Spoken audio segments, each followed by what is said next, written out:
బుధవారం రాత్రి పుల్చల మండలంలో ఏనుగుల గుంపు వినూత్న రీతిలో తమ దాడులను పంట పొలాలపై కొనసాగించాయి. బుధవారం రాత్రి మాత్రం గోగులమ్మ వంక నుండి 2 గ్రూపులుగా విడిపోయి పాతపేట, చల్లవారిపల్లి పరిసర ప్రాంతాల మీదుగా వెంకటదాసరపల్లి గ్రామ పంచాయతీ పరిధిలోని ఎస్వి పల్లిలో పంట పొలాలపై తమ దాడులను కొనసాగించాయి. దీంతో ఎస్వి పల్లికి చెందిన రైతులు చంద్రమౌళి, మేర్ఖాన్ చెందిన టమాటా మరియు వరి పంటను తొక్కి ధ్వంసం చేశాయి.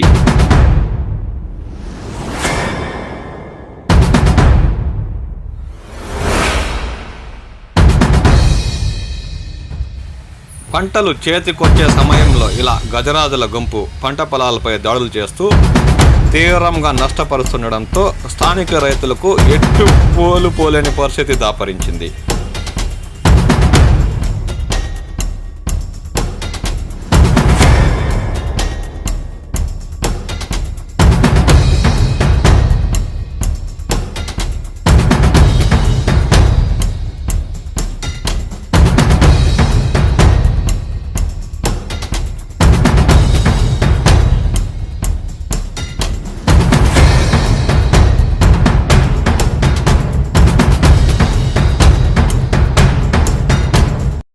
దీంతో స్థానిక రైతులు తీవ్రంగా నష్టపోయారు.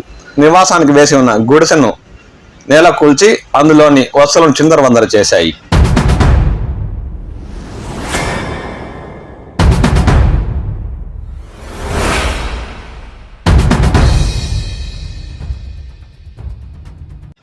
దీంతో స్థానిక ప్రజలు, రైతులు భయాందోళనకు గురయ్యారు. 2 గ్రూపులుగా విడిపోయి ఇలా పంట పొలాలపై దాడులు చేయడం ఇవి ఇప్పుడు కొత్తగా మొదలు పెట్టాయని స్థానికులు వాపోతున్నారు.